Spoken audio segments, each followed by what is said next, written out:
BCB নির্বাচনের councillorship নিয়ে অভিযোগের পাহাড়। তামিম ইকবালের শুনানিতে অংশ নিতে প্রায় 4 মাস পর বোর্ডে ফারুক আহমেদ। আপত্তির বিষয়ে সিদ্ধান্ত আজ। এবং এক যুগ পর বদলে গেছে দেশের ঘরোয়া ফুটবলের সবচেয়ে বড় আসরের নাম। দুপুরে 2 ভেন্যুতে মাঠে গড়াচ্ছে বাংলাদেশ ফুটবল লীগ। প্রথম দিনে আবাহনী ছাড়া নেই বড় কোনো ম্যাচ।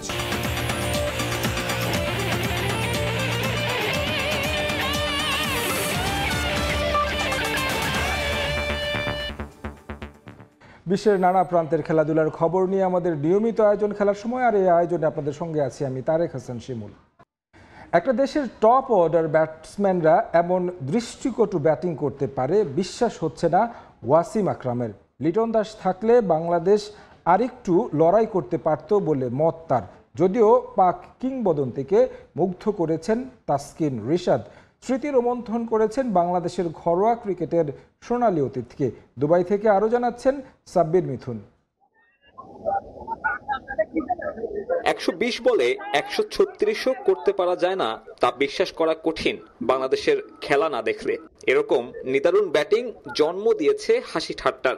এমনকি পাকিস্তান কিংবদন্তিও অবাক, টেস্ট খেলুড়ে একটা দেশের টপ অর্ডার কিভাবে এত জঘন্য ব্যাটিং করে। বাংলাদেশের পরাজয়ের কারণটা ওদের ব্যাটিং। বোলিংয়ে ওরা দুর্দান্ত ছিল, পাকিস্তানকে মাত্র 135 রানে বেঁধে ফেলেছিল। পরিকল্পনাটা হওয়া উচিত ছিল নতুন বলে দেখে খেলা। পাওয়ার প্লেতে 1 উইকেট হারিয়ে 40 রান করলেও ঠিক ছিল, কিন্তু ওরা 3 উইকেট হারিয়ে ফেলেছে। পাকিস্তানের মতো সেরা পেস অ্যাটাকের বিপক্ষে সিলি শট খেলে আউট হয়েছে ব্যাটাররা, আর ক্যাপ্টেন লিটনের না থাকা ভুগিয়েছে দলকে। ম্যাচে সান্ত্বনা কেবল বোলিংটা। তাসকিন আহমেদের লাইন লেন্থে মুগ্ধতা ঝরেছে সুলতান অফ সুইং এর কণ্ঠে। প্রশংসা করেছেন রিশাদ হোসেনেরও। গত 2-3 বছরে তাসকিন খুব ইমপ্রেস করেছে। যেভাবে সে বল করে উইকেট নেয়, সে দলের অন্যতম সেরা বলার। মুস্তাফিজ তো ভালোই, আর রিশাদকে আমি সবশেষে পিএসএল এ বল করতে দেখেছি, সে দারুণ করেছিল। তার ভবিষ্যৎ উজ্জ্বল। বাংলাদেশে ওয়াসিমের স্মৃতির শেষ নেই। আবাহনীর হয়ে মাঠ মাতাতেন, সেসব এখন কেবলই অতীত। টাইগার ক্রিকেটের খোঁজ তেমন না রাখলেও ফার্স্ট ক্লাস ক্রিকেটের দুর্দশা অজানা নয় সাবেক এই পেসারের। বাংলাদেশকে তাদের প্রথম শ্রেণীর ক্রিকেটে নজর দিতে হবে। লাল বলের ক্রিকেট থেকে আসল ব্যাটার পাওয়া যাবে। আমি এটা বছরের পর বছর ধরে বলে আসছি। ঠিক যখন থেকে বাংলাদেশের ক্রিকেট ফলো করছি তখন থেকেই বলছি, প্রথম শ্রেণীর ক্রিকেট ঠিক করলেই সব ঠিক হয়ে যাবে। টাইগারদের ট্রফি খরা কবে কাটবে সে প্রশ্নের উত্তর দিতে পারেননি ওয়াসিম আকরাম। দুবাই আন্তর্জাতিক ক্রিকেট স্টেডিয়াম থেকে সাব্বির মিথুন, সময় সংবাদ। 2025-এ সব দলের ট্রফি খরা কাটলেও ব্যতিক্রম বাংলাদেশ। জেতা ম্যাচ হেরে এশিয়া কাপের শিরোপা স্বপ্নে নিজেরাই ইতি টানলেন লাল সবুজের প্রতিনিধিরা। এমন পারফরমেন্সের কঠোর সমালোচনা করেছেন সাবেকরা। টাইগার ক্রিকেটের ট্রফি খরা কবে নাগাদ কাটবে সেটাও অজানা। দুবাই থেকে সাব্বির মিথুনের আরও একটি প্রতিবেদন।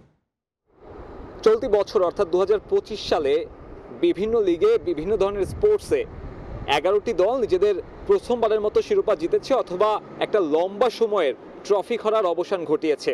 সেখানে যেমন নাম আছে রয়্যাল চ্যালেঞ্জার্স বেঙ্গালুরুর, ঠিক তেমনি নাম আছে পিএসজি কিংবা টটেনহ্যামেরও। এছাড়াও বাস্কেটবলেও নিজেদের দীর্ঘ ট্রফি খরা শেষ করেছে অনেকগুলো দল। তবে ব্যতিক্রম কেবল বাংলাদেশ। কারণ বাংলাদেশ আসলে চায় কিনা তারা জিততে কিছু, সেই বিষয়ে প্রশ্ন থেকে যায়। বাংলাদেশ দল এমন একটা শুরুর পরে এমন একটা সহজ ম্যাচে যেভাবে হারলো, তা আসলে নতুন করে ভাবতে বাধ্য করবে এই দলটার লক্ষ্য বা উদ্দেশ্য সম্পর্কে। পাকিস্তানের মতো দলকে না হারাতে না পারে, এটা হতাশার অবশ্যই।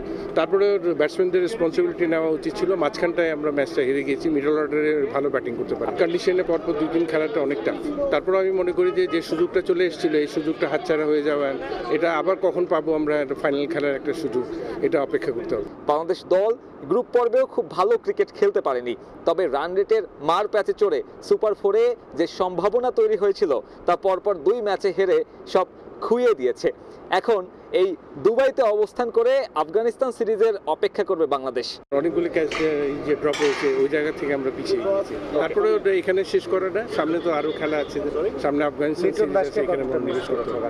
প্রবাসী সমর্থকরা গোটা টুর্নামেন্ট জুড়ে যেভাবে সমর্থন দিয়েছে তাতে এই দলটা ফাইনালে না ওঠা রীতিমতো অপরাধ।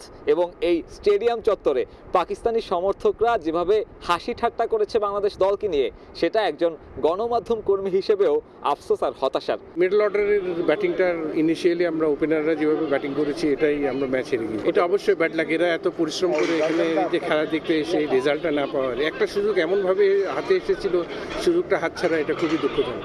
তবে ওই যে স্বপ্ন দেখে যাবে ক্রিকেট ভক্তরা, স্বপ্ন দেখে যাবে টাইগার ভক্তরাও।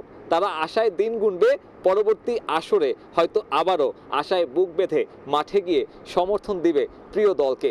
তবে আরাধ্যের ট্রফিটা কবে নাগাদ আসবে কিংবা প্রতিপক্ষের এই হাসি ঠাট্টা কবে নাগাদ থামবে সে প্রশ্নের উত্তর নেই কারো কাছে। বাংলাদেশ দলের ক্রিকেটাররাও হয়তো জানে না সে প্রশ্নের উত্তর কবে নাগাদ মিলতে পারে। দুবাই আন্তর্জাতিক ক্রিকেট স্টেডিয়াম থেকে সাব্বির মিথুন, সময় সংবাদ। টাইগারদের ব্যর্থতায় এখন আর আক্ষেপে পড়েন না সমর্থকরা, বরং নিয়মিত তীরে এসে তরি ডোবানোর পুরনো গল্পে অভ্যস্ত হয়ে গেছেন তারা। আরও একটা আন্তর্জাতিক টুর্নামেন্ট শেষে সমর্থকদের প্রশ্ন, কবে দায়িত্ব নিয়ে খেলতে শিখবেন ব্যাটাররা, কবে শেষ হবে বাংলাদেশ ক্রিকেট দলের শিক্ষা সফর। আরও একটা আন্তর্জাতিক মিশন শেষে টাইগার সমর্থকদের জন্য আরও একটা ব্যর্থতার গল্প। তবে এখন আর কোনো টুর্নামেন্ট কিংবা নির্দিষ্ট কোনো ম্যাচ ঘিরে তেমন একটা আক্ষেপ থাকে না সমর্থকদের, কারণ টাইগারদের তীরে এসে তরি ডোবানো বা খুব কম ব্যবধানে ম্যাচ হারা নতুন নয়। এসবে রীতিমতো অভ্যস্ত হয়ে গেছেন সমর্থকরা। 3 বলে যখন 2 রান দরকার তখনও যেহেতু হেরে গেছে, তাহলে আমি বলতে পারি যে এটা অনেক বড় ব্যবধান, এটা অনেক কিছু বাংলাদেশের জন্য যে 136 রান। অন্য আদার্স কোনো কান্ট্রিতে মানুষ এত জানে যে কিভাবে তীরে এসে তরি ডুবাইতে হয়, এটা বাংলাদেশের পক্ষেই সম্ভব। এখন যে স্বপ্ন দেখতেছি ভবিষ্যতে আর আমরা স্বপ্ন দেখবো না, ঠিক আছে? ওনারা থাকুক, আমরা থাকবো। আমরা দরকার হলে নতুন একটা টিম দরকার হলে আমরা বের করে ছাড়বো ইনশাল্লাহ। এশিয়া কাপে বাংলাদেশ পাকিস্তানের অলিখিত সেমিফাইনাল ম্যাচ নিয়ে শুরুতে সমর্থকদের প্রত্যাশা আকাশচুম্বী হলেও মুহূর্তেই সমর্থকদের সেই অলিক স্বপ্ন ভাঙান টাইগার ব্যাটাররা। ব্যাটিং ব্যর্থতা, ক্যাচ মিসের ম্যাচে জাকের মেহেদিদের নিয়ে সমর্থকদের অভিযোগের ফিরিস্তিটাও বেশ লম্বা। ক্যাচ মিস যদিও ভুগায়, তারপরে তো তার একটা ভালো একটা অ্যামাউন্টের ভিতরে আগে আটকাইতে পারছে, কিন্তু তারপরে এই যে ব্যাটিং লাইন আপটা সবচেয়ে খারাপ করছে। তাদের ওপিনিয়ন ভালো না, তাদের ম্যানগুলো ভালো না, তার একটা ম্যানও ভালো খেলতে পারে না। নুরুল, জাকির মনে হচ্ছে যে তারা ছেড়ে দিয়েছে ম্যাচ, সেই জায়গায় আমরা অনেক গুড আন্ডার প্রেসারে পড়ে ম্যাচটা আর বের করতে পারি না। হারের জন্য কম বেশি সবারই দায়বদ্ধতা থাকে, তো আজকে অবশ্যই ব্যাটিং লাইন আপ একটু খারাপ হয়েছে, আর দিন শেষে আমাদের মতো দর্শকদের জন্য হতাশা নিয়ে বাড়ি ফেরা। দেশের ক্রিকেট ভক্তদের এখন একটাই প্রশ্ন, কবে শিখবে টাইগাররা, কবে শেষ হবে বাংলাদেশ ক্রিকেট দলের শিক্ষা সফর। এই যে প্রত্যেকটা হচ্ছে টুর্নামেন্টে যেভাবে হারতেছে, হারার পর যে শিক্ষাটা নেওয়া দরকার সেই শিক্ষাটা কখনো নিচ্ছে না, মানে তাদের শিক্ষা সফর কখনো শেষ হবে না। বাংলাদেশ একটা জেতা ম্যাচকে এই ব্যাটসম্যানরাই হারাইছে, এটার জবাব দিতে হবে জনগণকে। অনেক আশা ভরসা নিয়ে দেশের বিভিন্ন প্রান্তে বড় পর্দায় টাইগারদের খেলা দেখেছেন সমর্থকরা, তবে দিন শেষে ব্যর্থতার গল্প নিয়ে বাড়ি ফিরতে হয়েছে তাদের। ফাহিম ইসলাম, সময় সংবাদ, ঢাকা। বৃষ্টির বাধায় বন্ধ থাকার পর সিলেটে আবারও শুরু হয়েছে এনসিএল টি20 টুর্নামেন্ট। দিনের প্রথম ম্যাচে খুলনার দেয়া 172 রানের টার্গেটে ব্যাট করছে রাজশাহী। এই মুহূর্তে সিলেট আন্তর্জাতিক ক্রিকেট স্টেডিয়ামে আছেন রিপোর্টার অপু বণিক, সরাসরি যাচ্ছি তার কাছে। অপু, দেখুন, আশ্বিনের এই তপ্ত দুপুরে কিন্তু এখন রাজশাহী এবং খুলনার এনসিএল এর যে টি20 ম্যাচটি রয়েছে সেই ম্যাচটি কিন্তু আজকে সকাল থেকে শুরু হয়েছে এবং রাজশাহী টসে জিতেই কিন্তু খুলনাকে ব্যাট করতে পাঠায়। আমরা লক্ষ্য করেছিলাম প্লেয়াররা খুব উচ্ছ্বসিত ছিল এই ম্যাচকে ঘিরে এবং প্রথম দিকে খুলনা যেভাবে পরাস্ত হয়েছে রাজশাহীর বোলারদের কাছে সেটা কিন্তু দেখার মতো ছিল এবং পরবর্তীতে সৌম্য সরকার দারুণ একটি ইনিংস খেলেছেন এবং ইনিংসের এই খেলার মধ্য দিয়ে কিন্তু 171 রানের টার্গেট খুলনা ছুড়ে দিয়েছে রাজশাহী দলের দিকে এবং এই মুহূর্তে কিন্তু দ্বিতীয় ইনিংসের খেলা চলছে এবং এই খেলাতে আসলে 1 উইকেটের পতন আমরা লক্ষ্য করেছি এবং এই মুহূর্তে যে অবস্থা লক্ষ্য করা যাচ্ছে আর মাত্র কয়েকটি রান এবং এই কয়েকটি রানের মধ্য দিয়ে কিন্তু আসলে তারা তাদের জয় নিশ্চিত করবে এবং এর আগে আমরা সকালে লক্ষ্য করেছি আউটার যে স্টেডিয়ামটি ছিল সেই স্টেডিয়ামে কিন্তু সিলেট দল যে রয়েছে তারা কিন্তু অনুশীলন তার পর্ব সেরে নিয়েছে এবং আজকে আবার দুপুর 2টা থেকে থেকে কিন্তু আরো 2টি ম্যাচ হওয়ার কথা রয়েছে এখানে, সেটিও কিন্তু আমরা লক্ষ্য করব। এবং যেহেতু আজকের প্রচুর পরিমাণে সিলেটে গরম রয়েছে, এই মুহূর্তে যদি তাপমাত্রা বলতে চাই প্রায় 37 ডিগ্রি সেলসিয়াসে চলছে এবং ফিলস লাইকস প্রায় 48 ডিগ্রি। তো সেই ক্ষেত্রে আসলে প্লেয়াররা এই মাঠে কিন্তু একটু বেগ পেতে হচ্ছে, যেহেতু অনেক রৌদ্রোজ্জ্বল আবহাওয়ার মধ্য দিয়ে কিন্তু আজকের এই ম্যাচটি অনুষ্ঠিত হচ্ছে এবং 1 উইকেটের পতন হয়েছে। তো সেই ক্ষেত্রে মনে হয় যে হাতে বাকি যে উইকেটগুলো রয়েছে সেই উইকেটগুলো মনে হয় না আর পতন হবে। তো সেই ক্ষেত্রে আজকের খুলনা হয়তোবা তাদের জয়ের যে দিকে এগুচ্ছে তারা কিন্তু সেটা এগিয়ে নিতে পারে। এবং বরিশালের যিনি কোচ রয়েছেন তার সাথে আমরা কথা বলার চেষ্টা করেছি। তিনি যেমনটি আমাদেরকে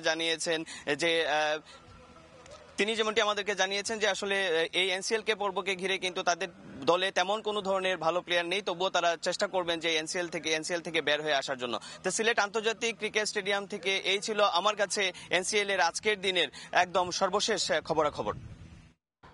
অপু বণিক যুক্ত হয়েছিলেন সিলেট থেকে, তিনি জানাচ্ছিলেন এনসিএল টি20 আবার শুরু হয়েছে, তার সবশেষ খবর।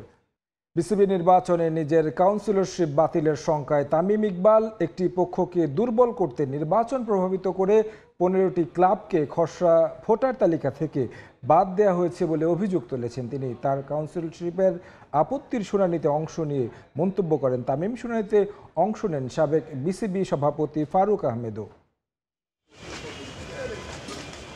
সময় যত ঘনিয়ে আসছে, একের পর এক জটিলতা বাড়ছে বিসিবি নির্বাচন ঘিরে। বিতর্ককে সঙ্গী করে খসড়া ভোটার তালিকা প্রকাশ করা হয়েছে। সেই তালিকা নিয়ে আপত্তির শুনানি ছিল এদিন। 30টি সশরীরে এবং 8টি ইমেইলের মাধ্যমে আপত্তি জানানো হয়। সকাল 10টা থেকে 5টা পর্যন্ত ছিল শুনানির সময়। সকাল থেকে একে একে আসতে থাকেন কাউন্সিলররা। সাবেক পরিচালক লোকমান হোসেন ভূঁইয়া, ইফতেখার মিঠু, মাসুদুজ্জামানরা অংশ নেন নির্বাচন কমিশনের শুনানিতে। ভোটের প্রক্রিয়া নিয়ে অসন্তোষ জানান তারা। নির্বাচনী প্রক্রিয়া নিয়ে সন্তুষ্ট না, কারণ যেইভাবে প্রক্রিয়াটা হওয়ার কথা, যেভাবে নির্বাচনটা উৎসবমুখর হওয়ার কথা, সেইভাবে নির্বাচনটা হচ্ছে না। এইখানে ভোটকে কন্ট্রোল করার চেষ্টা বিভিন্নভাবে হচ্ছে। 22 তারিখ 6টার পরে যারা জমা দিয়েছে সেটার ব্যাপারে আমরা আপত্তি জানিয়েছিলাম। এটার ব্যাপারে শুনানি হয়েছে এবং আমরা আমাদের আপত্তির কারণগুলি বলে আসছি। এটা কেমন করে চিঠি হলো, আমাদেরও কোয়েশ্চেন টু বিসিবি ম্যানেজমেন্ট যে how this was without board approval, how this was. আপত্তি এসেছিল তামিম ইকবালের কাউন্সিলরশিপ নিয়েও, তবে নির্বাচন কমিশন সেই আপত্তি আমলে নেয়নি। কমিশনের সঙ্গে কথা বলেছেন 15 ক্লাবকে খসড়া তালিকা থেকে বাতিলের বিষয় নিয়েও। শঙ্কায় আছেন নিজের কাউন্সিলরশিপ নিয়েও। এই জিনিসগুলো কেন করা হচ্ছে এটা আপনাদেরকে কাউকে আমার বলার দরকার নেই।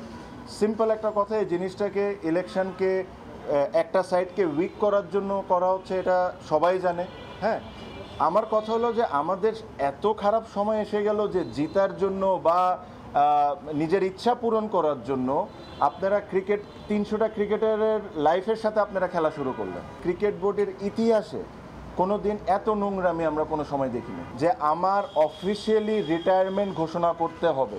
আমিনুল ইসলাম বুলবুল ভাই আমাদের প্রেসিডেন্ট, উনিও অফিসিয়ালি কোনো জায়গায় রিটায়ারমেন্ট ঘোষণা করেন নাই। If you want to catch me in that way, then they also get count. 15টি ক্লাবের পক্ষে শুনানিতে অংশ নেন আইনজীবীরা, যেখানে নিয়মের ব্যত্যয় হয়েছে বলে দাবি তাদের। নির্বাচন কমিশন কাউন্সিলরশিপ ফিরিয়ে না দিলে উচ্চ আদালতে যাওয়ার পরিকল্পনা 13 ক্লাবের। অবশ্য প্রথমবার গণমাধ্যমের মুখোমুখি হয়ে প্রধান নির্বাচন কমিশনার জানিয়েছেন সব দিক বিবেচনায় রেখেই প্রকাশ করা হবে চূড়ান্ত তালিকা। 15টা ক্লাব সম্পর্কে যে অভিযোগ, সেই অভিযোগের উপরে আজকে লয়াররা শুনানি করেছেন, ক্লাবের মালিকরা, কাউন্সিলররা সবাই শুনানি করেছেন। আমরা সবার শুনানি নোট নিয়েছি, সেইটাই বেশি ইম্পর্টেন্ট। আমরা এই সব কিছুই দেখেছি। ওয়েটে বিট, আপনারা একটু ওয়েট করেন, হয়তো ভালো কিছুই দেখবেন আপনারা। 4:30 আমরা কালকে এটি টানিয়ে দেবো ওয়েবসাইটে যেটা আছে এবং নোটিশ বোর্ডে এটা দিয়ে দিব। দীর্ঘ 4 মাস পর বিসিবিতে পা পড়েছে সাবেক সভাপতি ফারুক আহমেদেরও। নির্বাচন কমিশনের আপত্তির শুনানিতে অংশ নিয়েছেন তিনিও, যদিও গণমাধ্যমের মুখোমুখি হননি। তারেক হাসান শিমুল, সময় সংবাদ, ঢাকা। উৎসব মুখর পরিবেশে মালয়েশিয়াতে শেষ হলো চট্টগ্রাম সমিতি আয়োজিত জমজমাট ফুটসাল টুর্নামেন্ট। মঙ্গলবার রাতে কুয়ালালামপুরের বুকিত বিনতাং সিটি সেন্টারে অনুষ্ঠিত এই টুর্নামেন্টের শিরোপা জিতেছে এফসি লোহাগড়া। ফাইনাল ম্যাচে শ্বাসরুদ্ধকর টাই ব্রেকারে 3-2 গোলে তারা সিএফসি সাতকানিয়াকে হারায়। মালয়েশিয়া থেকে মোহাম্মদ আব্দুল কাদেরের রিপোর্ট। চট্টগ্রামের বিভিন্ন উপজেলা, মহানগর ও কক্সবাজারের খেলোয়াড়দের নিয়ে গঠিত মোট 8টি দল অংশ নেয় এই টুর্নামেন্টে। খেলা উপভোগ করতে কুয়ালালামপুর শহর আশেপাশের এলাকা থেকে ছুটে এসেছিলেন বিপুল সংখ্যক প্রবাসী বাংলাদেশি। খেলার মাঠ পরিণত হয়েছিল প্রবাসী বাঙালিদের এক বিশাল মিলন মেলায়। পুরস্কার বিতরণী অনুষ্ঠানে টুর্নামেন্টের সফল আয়োজনের জন্য সন্তোষ প্রকাশ করেন চট্টগ্রাম সমিতি মালয়েশিয়ার সভাপতি ইস্কান্দার মনিসহ অন্যান্য বিশিষ্টজনেরা। অনেক দর্শক ছিল, চট্টগ্রামবাসী যারা মালয়েশিয়া থাকেন সবাই আসছে, সবাই খেলা উপভোগ করছে। চট্টগ্রামের বাইরে মানুষেরা আসছেন, খেলা উপভোগ করছেন। আমি যারা খেলছে তাদেরকে অভিনন্দন জানাই, যারা চ্যাম্পিয়ন তাদেরকে অভিনন্দন জানাই। 8টা টিমে খেলছে, সুন্দরভাবে খেলছে। চট্টগ্রামের সব চট্টগ্রামে ছিল, সুন্দরভাবে খেলাটা শেষ করতে পারি। নিজেকে অনেক প্রাউডফুল মনে হচ্ছে। চ্যাম্পিয়ন টিমকে অভিনন্দন জানাই এবং যারা রানার আপ ওদেরকে অভিনন্দন জানাই। সামনে আরো ভালো করে এবং চ্যাম্পিয়ন হতে পারে। আরো আমরা ইনশাআল্লাহ আমরা আরো খেলা ছাড়বো। খুব ভালো লাগছে, আমরা নিশ্চিত ছিলাম যে আমরা কি ভালো খেলবো আর ফারাটা ভাত দেবো, আর সেটা পারছি। সুন্দর একটা আয়োজনের মাধ্যমে আসলে খেলাটা সমাপ্ত হলো। তো চট্টগ্রাম সমিতির জন্য সামনেও যেন এরকম আয়োজন করতে পারে, এর জন্য তাদেরকে ধন্যবাদ জানাই। ব্যক্তিগত পারফরমেন্সেও চমক দেখিয়েছেন অনেকে। টুর্নামেন্টের সেরা খেলোয়াড় নির্বাচিত হয়েছেন এফসি লোহাগড়া দলের ফরহাদ। তিনি টুর্নামেন্টে মোট 4টি গোল করেন। আর সবচেয়ে সুশৃঙ্খল দলের পুরস্কার অর্জন করেছেন ডাইনামিক পটিয়া। মোহাম্মদ আব্দুল কাদের, সময় সংবাদ, কুয়ালালামপুর, মালয়েশিয়া। খেলার সময়ের শীর্ষ সংবাদগুলো জানিয়ে দিচ্ছি আরেকবার। এ ছিল খেলার সময়। এরপর দুপুরের সময়ের সঙ্গে থাকবেন জান্নাতুল দোলনা। ধন্যবাদ শিমুল। দুপুরের সময় নিয়ে ফিরছি কিছুক্ষণ পর, সঙ্গে থাকুন সময়ের।